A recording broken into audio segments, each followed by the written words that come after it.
Thank you for joining Darien Library this rainy Wednesday morning for Learn to Cook Sweet Potato Gnocchi. Megan has her bachelor's degree in Nutritional Science and her master's in Health Promotion from UConn. In addition to completing her how do you say it, dietetic? Yeah. Sorry. Her dietetic internship, she is newly registered dietitian who loves all food, but has a special fondness for carbs, like me, and I'm sure some of you. She loves to cook and is always looking to learn new recipes and try new techniques. Some of her favorite things to make are blueberry crisps, tacos, and homemade pasta. Before we begin, I would like to mention that programs at Darien Library are made possible by the annual Friends of the Library campaign. We thank you for your support to make programs like this, as well as our collections available to the community. And now I'm going to pass the mic over to Megan. Thank you.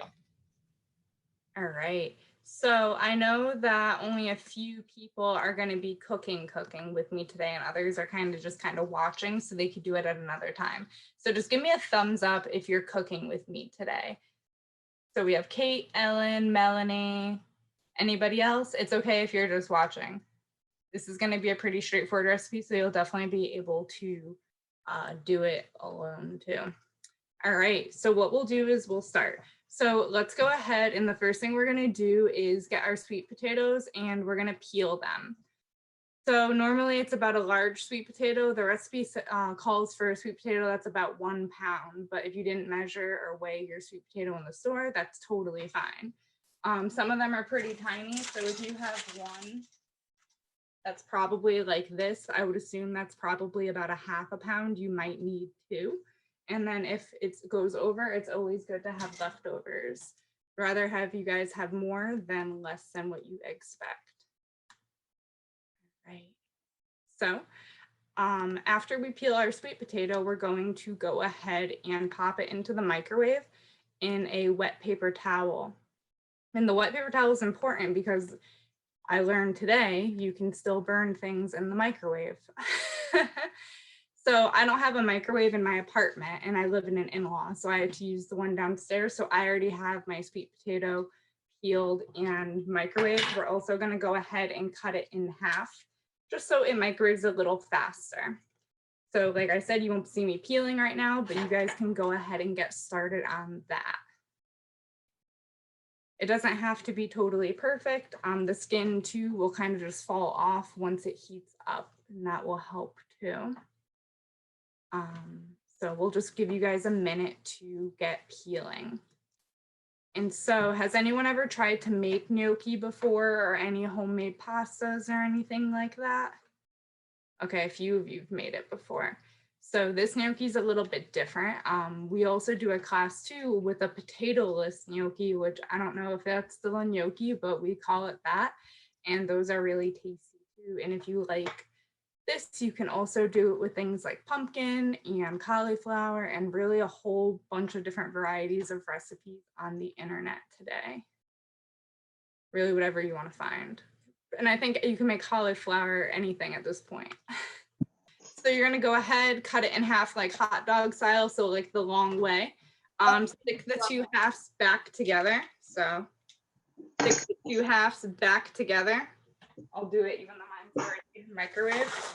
I recommend wrapping it in the paper towel dry and then just running it under the sink wrapped up. Pop it into your microwave. I did my first one today, 8 minutes, way too long. And then I tried 5 and that seemed to be the sweet spot. You guys know your microwave's a little bit better than I do though. Like I said, sorry about that, guys. I don't have a microwave upstairs, so I figured I would just get that part done ahead of time and we could chat about the recipe and things like that. So just everyone, I know that you're peeling, and sweet potatoes could be like the worst thing ever to peel for some reason. The skin just really stays on those compared to other potatoes. So just give me a thumbs up if you're cooking with me when you get your sweet potato into the microwave. I'd start at about 5 minutes. We could always check and add more time. Perfect. So while you have your sweet potatoes in the microwave, let's go ahead and fill up a pot of water. You don't need it to be filled up totally all the way to the top. I filled mine up. about halfway. And just like a big pot, if it's wide, if it's tall, it doesn't matter, whatever works. Fill it up about halfway, put the lid on, and you could put the heat on high. So after we make the gnocchi, we're gonna boil them before we go ahead and pan fry them in our cream sauce. So I would I'm using like one of the tall stock pots because I'm only doing half the recipe. But if you guys have one of the pots that's rather wide than tall, that'll be fine too. You could also just use your favorite pots and we could batch cook them too. So yep, put it on high heat with the lid on. That's just so it boils a little bit faster. Perfect. All right, so we're gonna move on to getting our dry ingredients measured out.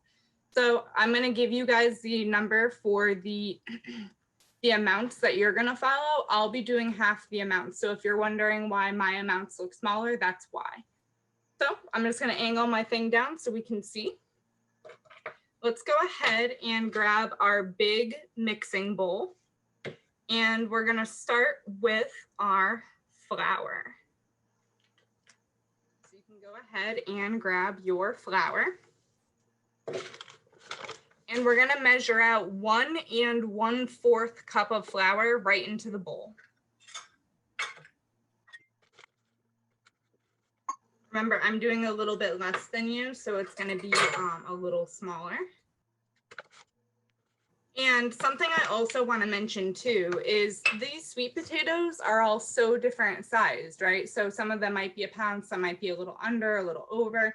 So we'll have to play with the flour once our dough is formed. Some of you might need to add a little more powder to make it a little more workable. And that's totally fine. It's just variation that comes when you're cooking something like this by weight. All right, so in our bowl, we have our 1 1/4 cups of flour. And then we're gonna go ahead and grab our salt. And you guys are gonna add 1 1/2 teaspoons right to the flour. And you could take a fork and just kind of mix that up together. We're gonna get everything of our base of our sauce and everything ready too while we are waiting for the sweet potatoes to cook, and then we're gonna want them to be soft enough to mash, so we'll have to be able to work with them too.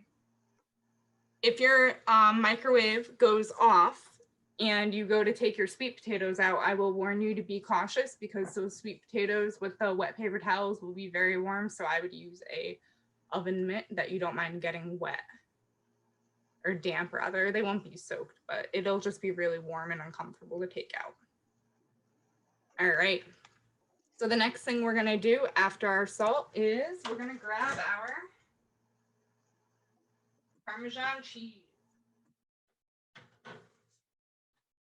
So go ahead and grab your Parmesan cheese. If you have fresh Parmesan cheese, you can use that. I'm just gonna use some of this IGA blend. Totally fine. Whatever you have on hand will work. And you guys are gonna do 1/4 cup right into the bowl. And you could give that a quick little mix around too, just to kind of get it all incorporated. It has. So why don't you go ahead and carefully just give your sweet potatoes a poke with a fork. You can open up the paper towel a bit and we'll see if they're soft all the way through. And then better than I am, I'm using some pre-cut garlic today, but that is totally fine. So what we're gonna do is I'm gonna have you guys cut up. It says about 2 cloves. I always find that I like a lot of garlic. So whatever you guys kind of like for garlic, feel free to add like an extra clove or 2 if you want. This is gonna be like a cream sauce, like a creamy buttery sauce. So if you want a little more garlic, go ahead and do so. I'm going to use my pre-cut, so I'm not going to be chopping right now, but definitely take your time doing it. If you have a garlic press, feel free to use that. And then if you are cutting it, just like a little mince, they don't have to be perfect. Nope, this is going to go into a pan, but we're just getting it ready for, this is going to be in our sauce. Okay. We're just waiting for the sweet potatoes to be soft enough to mash for other people. Yeah, perfect. Sorry, hard to keep track of so many. Once you get your garlic chopped up, you could check on your sweet potatoes again and see if they are softer now. A lot of waiting part in this recipe, but that is totally fine. If anything, that means it's a good thing because it's not so intense. And when you think about making gnocchi or pasta or something like that, it could seem really daunting, but when you're making pastas and things like this, the ingredients are actually really limited. It's just about more knowing how to do the technique. And for this, really, if you've ever played with Play-Doh or anything like that, clay, you're going to be totally fine with doing this. You could also feel free to experiment with different seasonings and herbs and things like that. Normally, this recipe calls for sage, but sage can be a difficult herb to find this time of year. So I know that we didn't include that, but you could also feel free to do different herbs in your butter sauce as well. I have some lightly dried basil that I'm going to be putting in mine. If you have parsley or anything like that, you could also pull that out. So for my people that have the sweet potato soft, what we can do is we could just go ahead, take our fork, and we're just gonna go ahead and mash the sweet potato. Mine cooled because I heated it up a little while ago, so it's not gonna mash the best, but it'll be totally fine. I also find that when you microwave the sweet potato, it gets kind of like a skin on the outside. There we go. Which might make it a little tricky, but just work with it. These aren't going to be, it might not come out like a total paste, and that's totally fine. Sometimes the microwave, I'm sure you guys have heated things up in the microwave, like pizza or something like that. It kind of makes things sometimes a little bit dry, even with the wet paper towel. There we go. So it made a half of my sweet potato, the outside a little bit dry. All right, so we'll do, I'll wait another 30 seconds, and then what we'll do is we'll add our ricotta, the best part. I'm just gonna open mine real quick and give it a stir.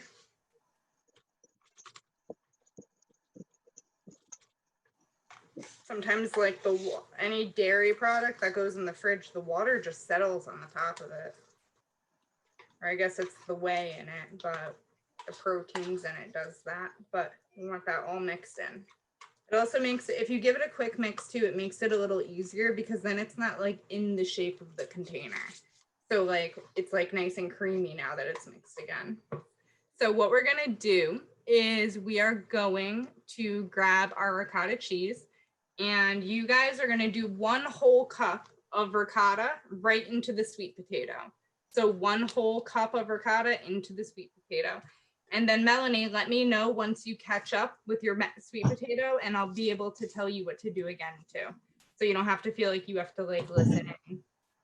You could, if you want to, you could use your measuring spoon right into the container. I'm just putting it into I'm just using a spoon to fill it out because I've definitely glooped it everywhere trying to do that before. And once you've added your ricotta, I'm sorry, I'm actually too high. There we go. Once you add your 1 cup of ricotta to your sweet potato, you can just go ahead and give it a nice mix around. Sweet potatoes tend to be more fibrous than other potatoes, so you might see like some pieces that are a little clumpy. You could, if you're using a fork, that'll help break it up a bit. You might see that some pieces have more like strings, because sweet potatoes have like that stringy thing going on. That's totally fine too. I think really the only way to get it totally smooth would be to kind of put it in a food processor. But I've made these before just like this without a food processor, and they came out really good. So I think it's going to be totally fine. It should come together kind of like a paste. Sorry, my light is right above my computer, so it could kind of make the contrast kind of funky. But you could see it's like all mixed together. I have some pieces that are kind of more clumpy, but I'm not too worried about it. Like I said, with the sweet potato, it's all going to come together really nicely. And I think that's good. I'm happy with that. It looks pretty mixed. So once you have everything mixed together and you're happy with it, you can go ahead, take your bowl of flour, If you use a bigger bowl for like the wet ingredients than you did for the flour, whatever makes sense, I'm gonna pour my wet ingredients on top of the flour. I'm also going to grab a rubber spatula so I can scrape out everything from the sides. You can just kind of plop it right in there.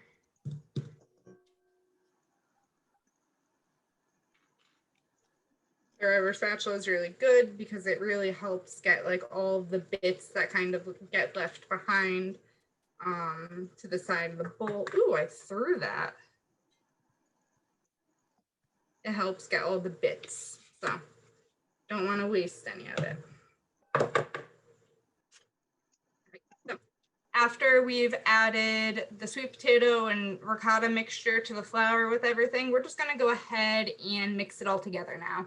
I like to use a fork for this or something that I could poke at, because what happens is the flour will coat the sweet potato bits and you'll have big bits of sweet potato coated in flour. So like the sweet potato on the inside will stay too wet. So I like to use a fork for this because I can kind of like push the flour through. See how I'm dragging it? And I'm able to break up those bits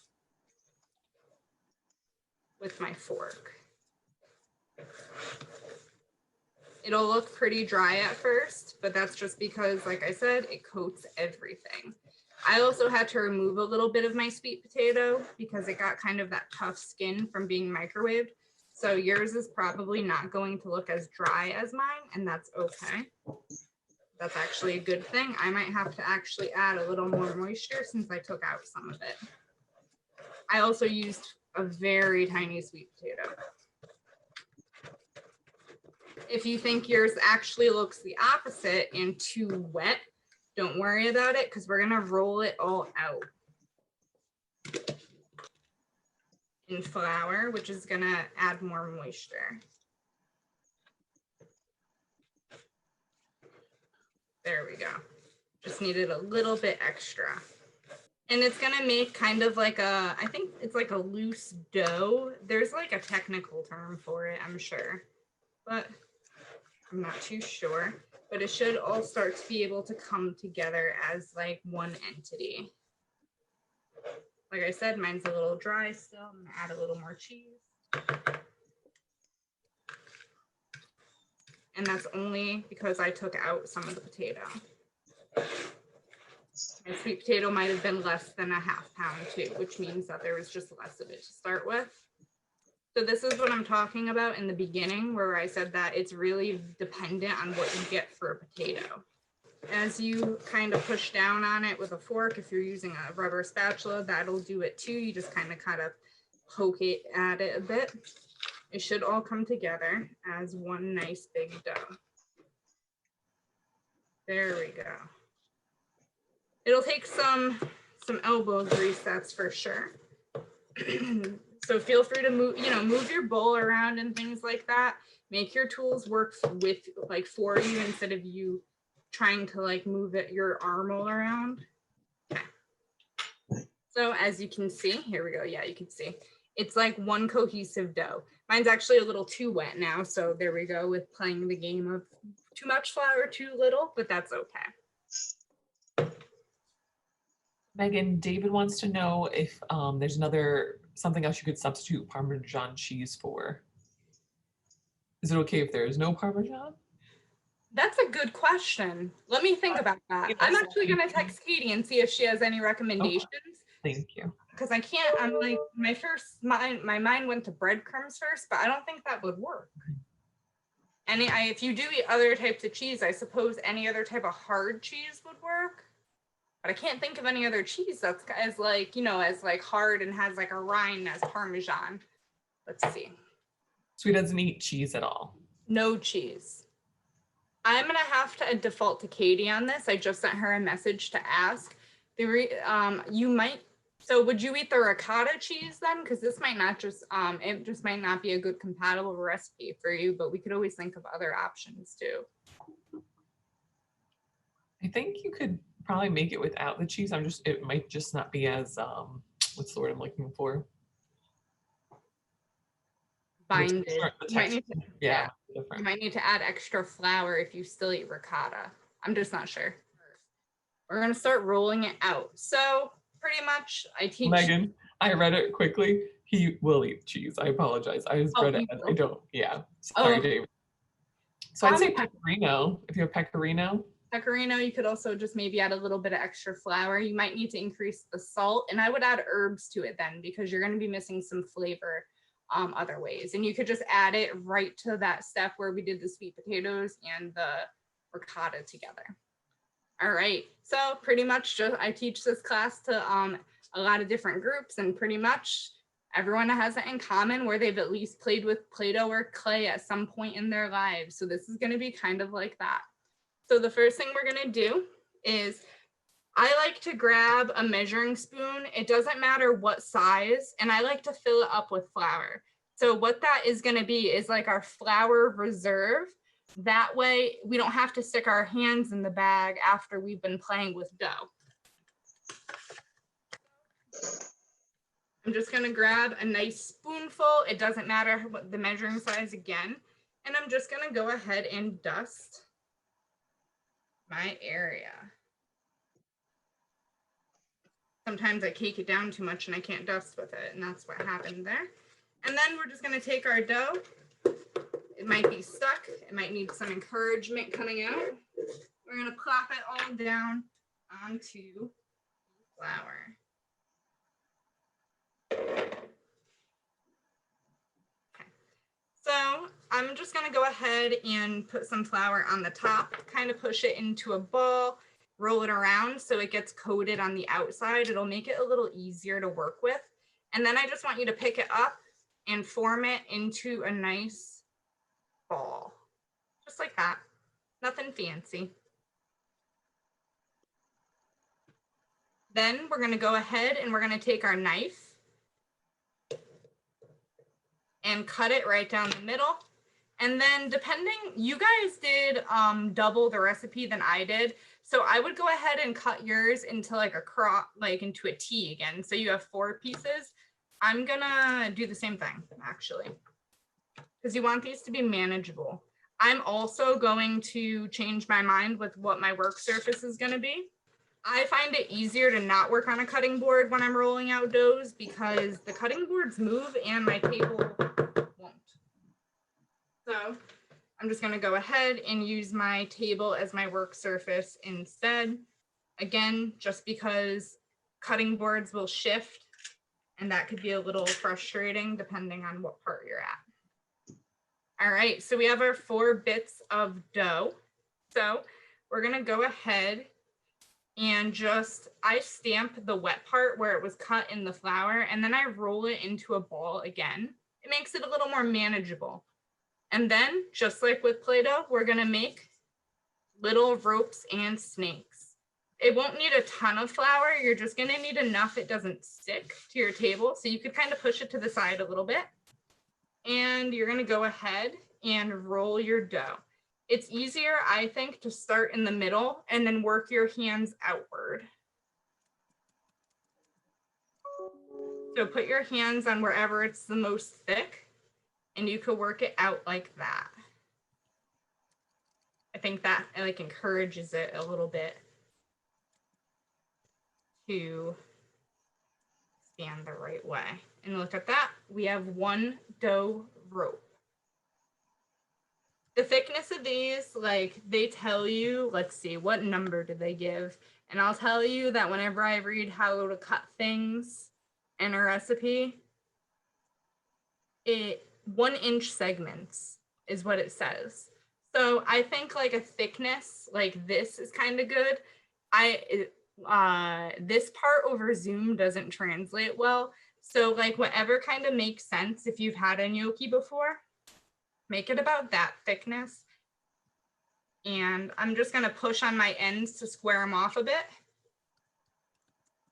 Okay, it's all rolled. It's all relatively even. And so we're just going to put it to the side. You're going to do the same thing all over again. I like to start in my hand and then go to the table. Start in the middle with your hands. You can spread your fingers and it kind of encourages it to get longer. They might not be the same exact length. You know, we didn't make the ball of dough perfectly even, right? You know what I mean? So if you have one rope that's a little longer, that's totally fine. And then just push on your ends with your fingers to make it nice and flat. And that looks good, relatively the same width as the other ones. Depending on how sticky your dough is, you might need more flour. So if you need more flour, feel free to just put more dusting in front and it will like suck it up as you roll it through. And again, just use your fingers to kind of square off the ends. You can cut that piece off, but like I don't like to waste things. So like for me, I'm just gonna still use that piece. So that's why I'm recommending you do that. There we go, nice and even, or as even as it could get. It doesn't have to be totally perfect. Start in the middle with your hands and roll out. So if you guys find that your ropes are like the length of your table and totally unmanageable, just cut it in half and then just roll them out in smaller segments. There's definitely no rule with how many ropes you could do. Okay. This one got a little thin, so I'm just gonna try to push it a little together. This is my smallest one. Okay. All right. So these are what they look like when they're done. And you can see that they're relatively the same, like diameter, I guess would be the right word for that. But they're not the same length, and that's okay. Yeah, I'm happy with those. They look good to me. And I'm gonna show you a way that we're gonna put them together so they don't stick together, and we're gonna be able to boil them nicely. If your water isn't boiling and you have it on a lower heat, go ahead and crank the heat now because we're gonna need it in the next 5 minutes or so. We're gonna put these in to boil. When they're boiling, we're gonna get our garlic sauteing in some butter. I'll tell you exactly how much butter you'll need, and we'll get the other things for the sauce measured out because this is gonna be a nice creamy garlic sauce. You do? Go ahead and grab the mixing bowl that we made the dough in. And I want you guys to just take some flour and put some in there. You don't need a ton, maybe like a tablespoon or so. And just put that to the side. I'm gonna put it right in front of me. Oh, you actually can't see if I do that, so I will not be doing that. There we go, perfect. So then you're just gonna go ahead and take one of your ropes and a knife. Like I said, I like to square off the ends. You could use the flat part of the knife to square them off. If you don't want to do that, you can just cut that little bit off and start with like that gnocchi shape. But if you don't care about necessarily having like that tapered shape, it's totally fine to use that. So what we're going to do is we're just going to go ahead and cut them a 1-inch segment. Like I think that personally, like this is a good size for them. I like them a little bit smaller, but if you like them a little bigger, go for it. And you're just gonna go ahead and cut down the rope. If you end up in a part of your rope that it's like a little bit skinnier, just go ahead and make it a little bit longer. I will throw that one out just because it works. All right. Now I'm gonna show you how we're gonna store them until we're gonna boil them, because we're gonna boil them all at the same time, or at least bigger batches than a few of them. All you have to do is take your bowl of flour, go ahead and drop those gnocchi pieces right in and give them a little bit of a shake so they get coated in flour. And now they won't stick together because otherwise they would definitely want to stick together. And you could go ahead and start on the next rope after you've added them. If you end up with like a monster one like I did, don't worry about it. They're gonna all be cooked. Add them to your bowl, give them a quick shake so they're all coated and they won't stick together. Oops, I missed one. And then you're just gonna go ahead and continue down the line. And they're nice and coated. They look really good like this too. You can also give your hands a quick wash to get the flour off of them once you're done. Okay, yeah. So I made a smaller batch, so I'm going to be able to dump all mine in at the same time. If you guys made more, you might need to do them in batches depending on your stove or your pot you used. So that's totally fine. So you could add a little bit of salt and a little bit of water, salt and oil to your water, just like you would normally do. And then we're just going to go ahead and dump them in. Like I said, they rise when they're done. It should only take a minute or two. All right, so I'm going to go ahead and add mine. Don't worry about the flour if extra flour gets in there. And then just take a spoon that you would normally use making pasta. Carefully give them a stir. Careful not to smash or stick them to the bottom by poking them there. Quick stir. And that's it. We'll wait for it to start boiling again. While we wait for those, what we're going to do is we're going to get some butter in our frying pans. So you guys are going to go ahead and take, let me double check, 8 tablespoons of butter, which is a whole stick. So you could add a whole stick of butter to your frying pan. I'm going to do that. Just go ahead and we're going to get the butter to melt. I know some people don't like knives in their pans, but I'm just going to go ahead and get my butter cut into smaller pieces. I should have did that before I put it in, and it would have melted a little faster. There we go. Perfect.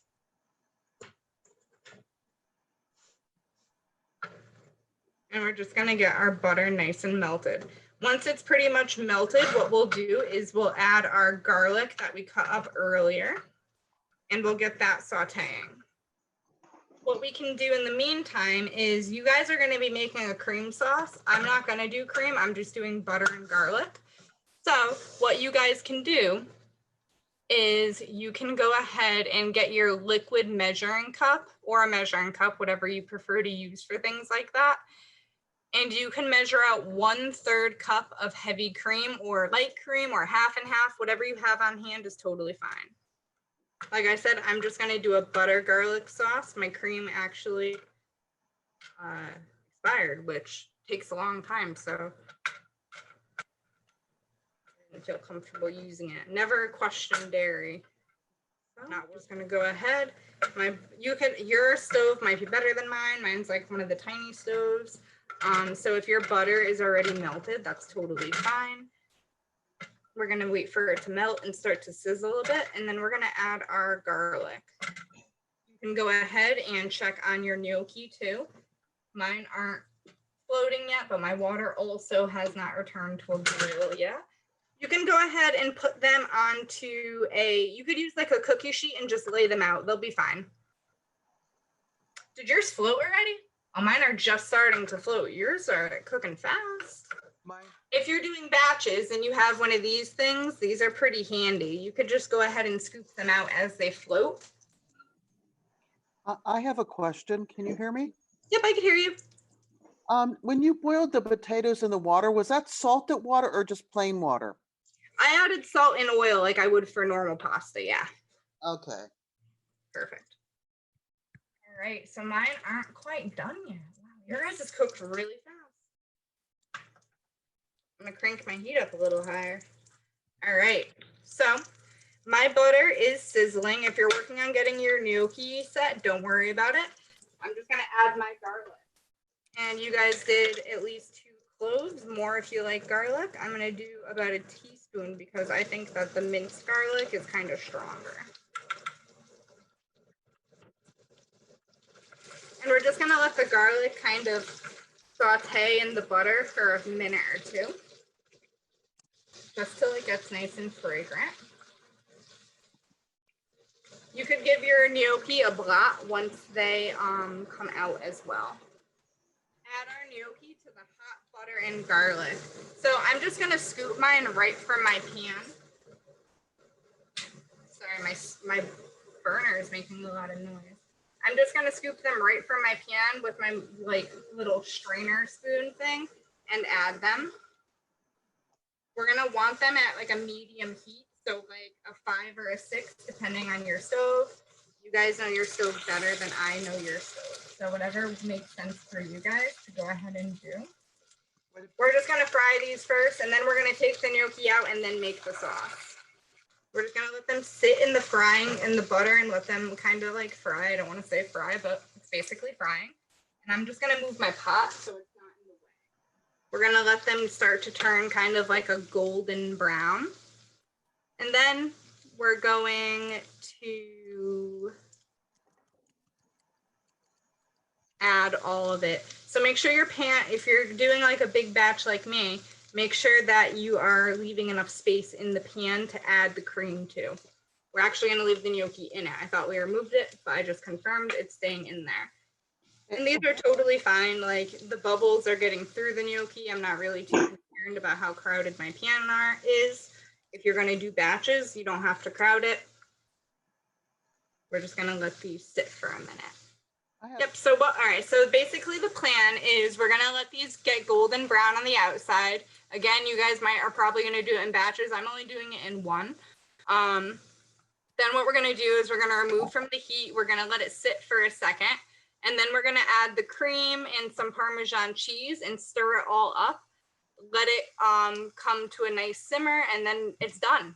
You guys have done it.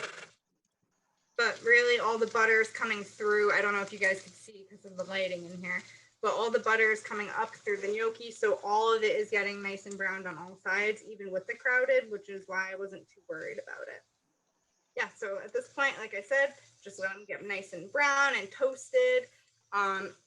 Then if you guys are gonna add any herbs, you can add herbs to this too if you have anything extra you like.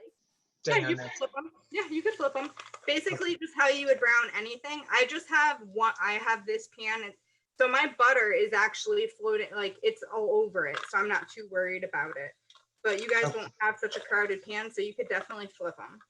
Okay. So I'm gonna go ahead, add some basil, just because it's what I have on hand. You guys can add. I did these last week with parsley. They were really good. Even if it's dried, that's fine. So mine are definitely turning brown. Let me know if you see like some pale spots. Like most of mine are brown even on top because of how crowded it is. It kind of worked in my favor because the butter is like coming through them and browning the top too, which is good. But I'm just gonna go ahead and flip some of the ones that are still a bit pale. Minute, and then what we're gonna do is they're pretty much done. So you can go ahead and reduce your heat down and take it off the heat. I'm gonna move mine to the table. So just give me 1 second. I gotta put a pot holder down. There we go. So I removed mine from the heat. So now what we're gonna do is we are going to add the 1/3 cup of cream sauce. If you're doing batches, I mean, I would do like half and half. It's up to you how you wanna do it. If you're doing batches, the recipe recommends pan frying all the gnocchi, then making the sauce. So however you guys would prefer to do it, that's up to you. You just can't pan fry a cream sauce because it'll break. The cream and the cheese will separate. So you might need to just kind of restart the process of melting the butter again. Or you can pan fry them all at once and just not do the cream step with on camera right now. Whatever works for you guys. So all we're gonna do now is add the 1/3 cup of cream sauce, and then we're gonna go ahead and add a little bit of extra Parmesan, and it is going to be another 1/4 cup. I'm just gonna shake mine on because I'm doing less than a 1/4 cup because I have half the recipe. And just give it a stir around. And the only difference between mine and yours, I just don't have the cream sauce, but this is what they look like when they're done. They get, sorry, my lighting in here. They get nice and browned. They have nice brown marks. Let me see if so they get nice and toasted and browned at the top, and they're really good. So that's pretty much how you make them. So 1/4 in the dry, 1/4 in the sauce. So like I said, you would pan fry them in batches normally. So you could either finish with the cream sauce now and eat it now and do another batch later. However you guys want to do it, but you cannot pan fry in the cream sauce. It will break before they fry. Maybe you might need something to bind it together. It might need a little bit more ricotta, but definitely something to experiment with. Yep. So it should be fine to do a substitute with, because normally that's an issue with pasta when you knead the dough, KNEAD, sorry. So it should be totally fine with the gluten-free. Like I said, you might just need like maybe an egg yolk or a little extra ricotta to make sure it all binds together. It says this recipe makes 8. So if you divided it by 8, it is 30, just under 32 carbs a serving. Oh.